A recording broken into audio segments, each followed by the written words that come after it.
नमस्कार दोस्तों, जय हिंद जय भारत। मैं हूं CL Saini, CD RK Saini BEd classes में आप सभी का हार्दिक स्वागत है, अभिनंदन है।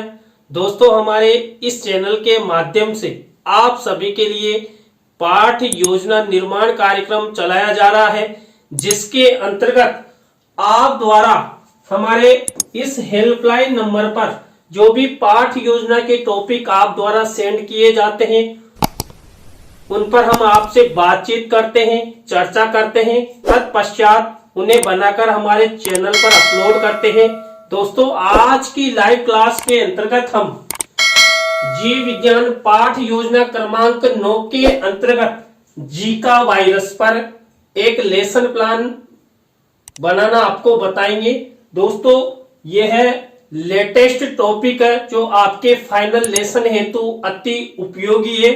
हमारे एक प्रशिक्षणार्थी ने यह टॉपिक हमें सेंड किया है, तो दोस्तों आप सब बने रहें हमारे साथ, हमारे इस चैनल के साथ। और दोस्तों, यदि आप हमारे इस चैनल पर पहली बार आए हैं तो हमारे चैनल को सब्सक्राइब करें और पास ही बने बेल आइकन को जरूर दबावें। दोस्तों, जब हम बायोलॉजी की पाठ योजना का निर्माण करते हैं तो सबसे पहले शामपट पूर्ति का निर्माण करते हैं, जिसके अंतर्गत विद्यालय का नाम, कक्षा, दिनांक, विषय, उप विषय, कालांश, कालांश का समय और बीच सेंटर में हमारे मुख्य प्रकरण का नाम लिखते हैं। मुख्य प्रकरण को अंडरलाइन करते हैं, इन्वर्टेड कॉमाज में बंद करते हैं। दोस्तों, शामपट पूर्ति के बाद हम उद्देश्य, विशिष्टीकरण और अपेक्षित व्यवहारगत परिवर्तन बनाते हैं।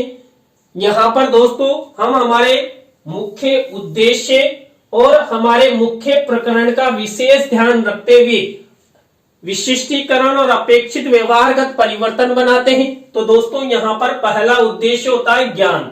अब ज्ञान से रिलेटेड ये 1 से 2 विशिष्टीकरण और 2 से 3 अपेक्षित व्यवहारगत परिवर्तन हम अपनी दैनिक पाठ योजना डायरी में बनाते हैं। इसी तरह दोस्तों, अवबोध उद्देश्य से रिलेटेड ये 1 से 2 विशिष्टीकरण और 2 से 3 अपेक्षित व्यवहारगत परिवर्तन बनाते हैं। इसी तरह दोस्तों, जो हमारा 3rd नंबर का उद्देश्य है ज्ञानोपयोग, इस उद्देश्य से रिलेटेड 1 से 2 विशिष्टीकरण और 2 से 3 अपेक्षित व्यवहारगत परिवर्तन बनाते हैं। इसी तरह दोस्तों, कौशल उद्देश्य से रिलेटेड 1 से 2 विशिष्टीकरण और 2 से 3 अपेक्षित व्यवहारगत परिवर्तन हम अपनी दैनिक पाठ योजना डायरी में बनाते हैं।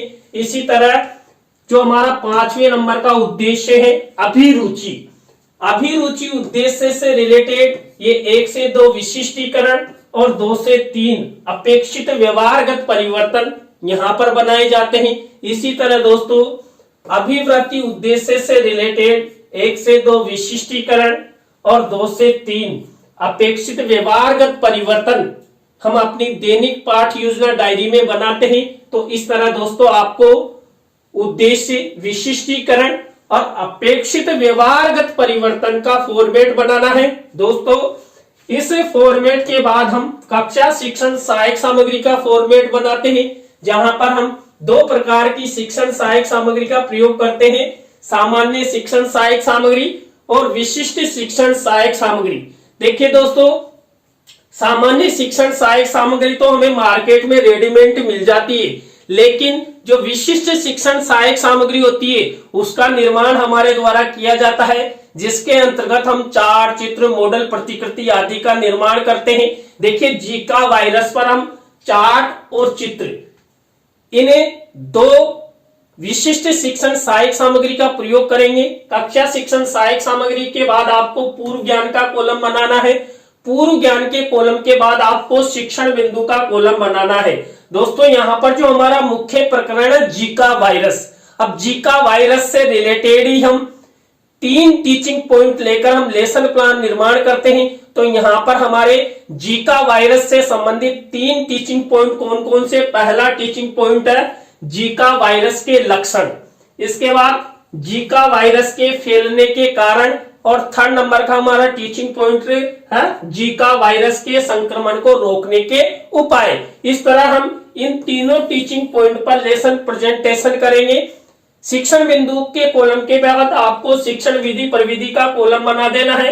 यहाँ पर हम प्रश्नोत्तर विधि और व्याख्यान विधि का अधिक से अधिक प्रयोग करते हैं। तो दोस्तों आपको यहाँ तक के फॉर्मेट इस तरह बनाने हैं। इसके बाद हमारी मुख्य पाठ योजना शुरू होती है और हमारी मुख्य पाठ योजना का पहला शिक्षण बिंदु होता है प्रस्तावना।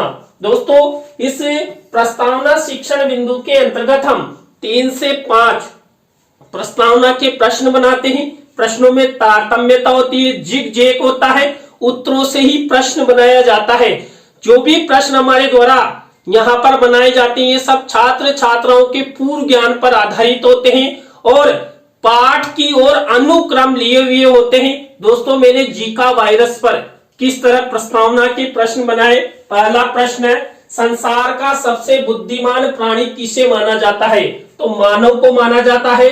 अब इसी उत्तर से हमारा नेक्स्ट प्रश्न बनता है, तो बना हुआ है मानव अपनी पीढ़ी को आगे बढ़ाने हेतु क्या करता है? अपनी पीढ़ी को आगे बढ़ाने हेतु बच्चे पैदा करता है। और देखिए वर्तमान में जनसंख्या लगातार बढ़ रही है, तो बच्चे 2 ही अच्छे। ये नहीं कि आप सर ने कहा है कि पीढ़ी को आगे बढ़ाने हेतु बच्चे पैदा करता तो क्रिकेट टीम खड़ा कर दे, नहीं। देखिए यहाँ पर हम बच्चे पैदा करते हैं तो उनके विकास के बारे में भी विचार करते हैं कि उनको क्या खिलाएंगे, क्या पिलाएंगे, उनका पालन पोषण कैसे करेंगे, वो कहाँ पर रहेंगे। तो इसलिए बच्चे 2 ही अच्छे होते हैं, ज्यादा जनसंख्या वृद्धि नहीं करे और दिन रात शांति से बैठे रहे। इसके बाद जो ये उत्तर मिला है, इसी उत्तर से हमारा नेक्स्ट प्रश्न बनेगा कि बच्चों को मलेरिया बुखार कब आता है। देखिए दोस्तों यहाँ पर जो उत्तर मिला है, इसी उत्तर से हमारा प्रश्न बना है। तो बच्चों को मलेरिया बुखार मादा एनाफ्लीज मच्छर के काटने पर आता है। बच्चों को ही नहीं, बड़े बूढ़ों को भी मादा एनाफ्लीज मच्छर के काटने पर मलेरिया बुखार आ जाता है। इसके बाद इसी उत्तर से हमारा नेक्स्ट प्रश्न बनेगा, तो एडिज मच्छरों में कौन सा वायरस पाया जाता है जिसके कारण जीका बुखार, जीका पीलिया आदि बीमारियां हो जाती है? तो जीका वायरस में ये पाया जाता है। इसी उत्तर से हमारा नेक्स्ट प्रश्न बनेगा, तो बना हुआ है जीका वायरस के बारे में आप सब क्या क्या जानते हो। तो दोस्तों ये अंतिम प्रश्न हमारा समस्यात्मक हो गया। यहाँ पर उत्तरों से प्रश्न बनाए गए, प्रश्नों में तारतम्यता है, छात्र छात्राओं के पूर्व ज्ञान पर आधारित ये सब प्रश्न है। तो दोस्तों प्रस्तावना शिक्षण बिंदु के बाद हमारी नेक्स्ट स्टेप आती है उद्देश्य कथन की। तो दोस्तों यहाँ पर छात्र छात्राओं को पाठ्याभिसूचना प्रदान करने हेतु उद्देश्य कथन किया गया है कि बच्चों आज हम सब जीका वायरस के लक्षण, संक्रमण के कारण एवं उपायों के बारे में विस्तार पूर्वक अध्ययन करेंगे। तो आप सब बने रहे हमारे साथ, हमारे इस चैनल के साथ। तो दोस्तों यहाँ पर प्रस्तावना और उद्देश्य कथन के बाद हमारा नेक्स्ट शिक्षण बिंदु आता है, जो हमने आपको पहले ही बता दिया है।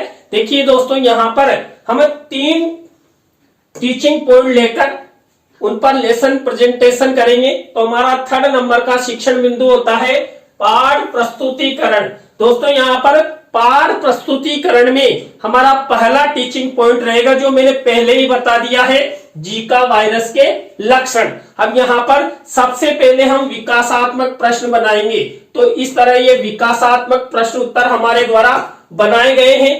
अब इसी टीचिंग पॉइंट से रिलेटेड दोस्तों हम क्या करेंगे, छात्र अध्यापक छात्र अध्यापिका कथन। ये छात्र अध्यापक छात्र अध्यापिका कथन है जीका वायरस के लक्षणों से संबंधित। अब इसी विषय वस्तु में से कोई ऐसे मुख्य शब्द है, सेंटेंस है या परिभाषा है जिसको हम श्यामपट्ट की सहायता से छात्रों को समझाना चाहते हैं, तो ऐसे शब्दों, सेंटेंस और परिभाषाओं को हमें श्यामपट्ट कार्य वाले कॉलम में इस तरह ब्लैक शीट का निर्माण करते हैं और सिल्वर कलर के पेन से लिख देते हैं। अब दोस्तों यहाँ पर इसी टीचिंग पॉइंट से रिलेटेड यदि हम कोई चित्र दिखाना चाहते हैं छात्र छात्राओं को, तो शिक्षण सहायक सामग्री के कॉलम में इस तरह चित्र लगाते हैं। तो ये एडिज मच्छर का चित्र है और देखिए जो गर्भवती महिलाएं होती है उन पर जीका वायरस का प्रभाव अधिक होता है, क्योंकि वो अपने हस्बैंड के साथ यौन संबंध बनाती है। और यौन संबंध बनाने के उपरांत क्या होता है, जब बच्चा पैदा होता है तो औसत से बच्चे का सिर छोटा होता है। ये दिखाया गया है, देखिए औसत सिर है, और ये जब बच्चा जन्म लेगा तो इसका इस तरह सिर छोटा आएगा। तो इससे रिलेटेड ये चित्र यहाँ पर शिक्षण सहायक सामग्री में लगाए गए हैं। तो दोस्तों अब इसी टीचिंग पॉइंट से रिलेटेड बोध प्रश्न उत्तर बनाएंगे। तो यहाँ पर देखिए जीका वायरस के लक्षणों से रिलेटेड ये हमारे द्वारा बोध प्रश्न उत्तर बनाए गए हैं। अब इस तरह हमारा पहला टीचिंग पॉइंट कंप्लीट हो चुका है। यहाँ पर दोस्तों हमने सबसे पहले विकासात्मक प्रश्न बनाए, छात्र अध्यापक छात्र अध्यापिका कथन किया और बोध प्रश्न बनाए। अब दोस्तों हमारा दूसरा टीचिंग पॉइंट शुरू होने वाला है और आप सब इंतजार कर रहे हैं। तो हमारे पास भी ये 2.5 लाख रुपए का पेन आपको दूसरा टीचिंग पॉइंट दिखाएगा। तो हमारा दूसरा टीचिंग पॉइंट है जीका वायरस के फैलने के कारण।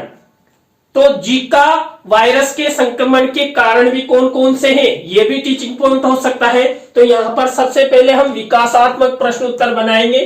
तो ये हमारे द्वारा विकासात्मक प्रश्न उत्तर बनाए गए हैं। विकासात्मक प्रश्न उत्तरों के बाद हम जीका वायरस के फैलने के कारण, इससे रिलेटेड छात्र अध्यापक छात्र अध्यापिका कथन करेंगे। मुख्य शब्द सेंटेंस या परिभाषा जिसको श्यामपट्ट की सहायता से हम समझाना चाहते हैं, ऐसे शब्दों सेंटेंसों को हम क्या करेंगे, श्यामपट्ट की सहायता से समझाते हैं।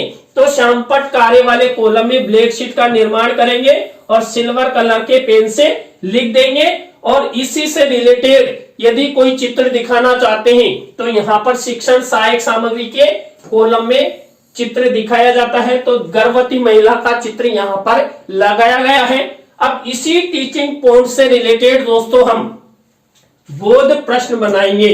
तो यहाँ पर जीका वायरस के फैलने के कारणों से रिलेटेड ही ये बोध प्रश्न उत्तर हमारे द्वारा बनाए गए हैं। तो दोस्तों इस तरह हमारे 2 टीचिंग पॉइंट कंप्लीट हो चुके हैं। यहां पर भी हमने क्या किया, पहले टीचिंग पॉइंट की तरह ही विकासात्मक प्रश्न बनाए, छात्र अध्यापक छात्र अध्यापिका कथन किया और बोध प्रश्न उत्तर बनाए। अब दोस्तों हमारा 3rd नंबर का टीचिंग पॉइंट शुरू होने वाला है और फिर आप सब इंतजार कर रहे हैं। तो धैर्य बनाए रखो।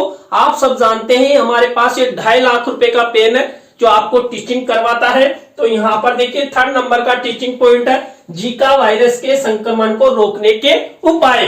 अब यहाँ पर इसी टीचिंग पॉइंट से रिलेटेड ये विकासात्मक प्रश्न उत्तर बनाए जाते हैं। तो विकासात्मक प्रश्न उत्तर हुए।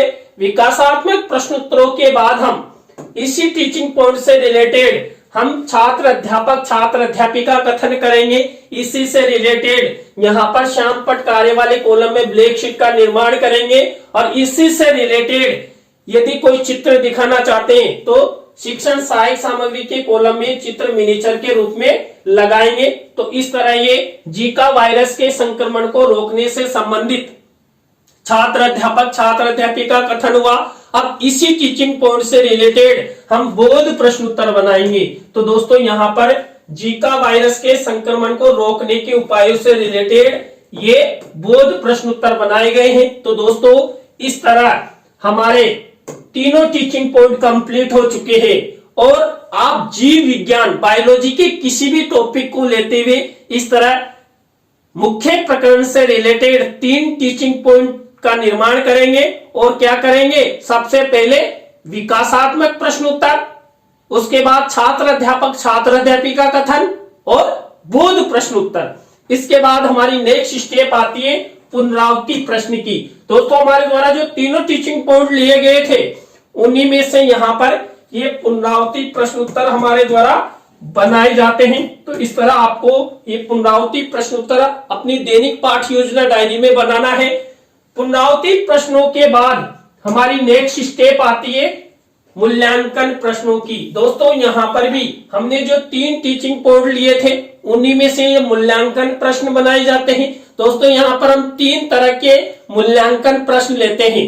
तो यहाँ पर वस्तुनिष्ठ यानी सही विकल्प का चुनाव कीजिए, वैकल्पिक प्रश्न लेते हैं, रिक्त स्थानों से रिलेटेड लेते हैं, सत्य असत्य से रिलेटेड लेते हैं और लघुत्रात्मक, अति लघुत्रात्मक से रिलेटेड लेते हैं। इस तरह जब आप इस पाठ योजना को अपनी दैनिक पाठ योजना डायरी में बनाएं तो आपको इस तरह ब्लैक शीट का निर्माण करना है और सिल्वर कलर के पेन से इस तरह ये मूल्यांकन प्रश्न लिखने। आप स्क्रीनशॉट ले लीजिए। इस तरह आपको ये मूल्यांकन प्रश्न बनाने हैं। मूल्यांकन प्रश्नों के बाद हमारी नेक्स्ट स्टेप आती है गृह कार्य की। दोस्तों यहाँ पर छात्र छात्राओं के लेखन कौशल के विकास हेतु हम छात्र छात्राओं को 1 या 2 निबंधात्मक प्रश्न होमवर्क के रूप में देते हैं। यहाँ पर भी वही ब्लैक शीट का मिनीचर बनाया जाता है और उस पर सिल्वर कलर के पेन से होमवर्क का क्वेश्चंस लिखा जाता है। तो दोस्तों आज की लाइव क्लास के अंतर्गत हमने जीव विज्ञान पाठ योजना क्रमांक 9 के अंतर्गत यहां पर हमने जीका वायरस पर आपको लेसन प्लान निर्माण करना बताया। आज का लेसन प्लान, आज की लाइव क्लास आपको कैसी लगी कमेंट्स में हमें जरूर बताएं। अच्छी लगी हो तो लाइक करें, कमेंट्स करें और शेयर जरूर करें। दोस्तों आप सब इसी तरह हमारा सपोर्ट बनाए रखेंगे तो हम भी आपके लिए कुछ नया करने का प्रयास करेंगे। और दोस्तों आप भी चाहते हैं कि सैनी सर द्वारा हमारे लेसन प्लान बनाए जाए तो आप हमारे इस हेल्पलाइन नंबर पर हमें कांटेक्ट करें। हम आपसे चर्चा करेंगे, तत्पश्चात आपके लेसन प्लान निर्मित करेंगे। तो दोस्तों आज की लाइव क्लास में बस इतना ही। न्यू लाइव क्लास के साथ हम आपसे फिर मिलेंगे CD RK Saini BEd classes में। जय हिंद, जय भारत, राम राम साहब।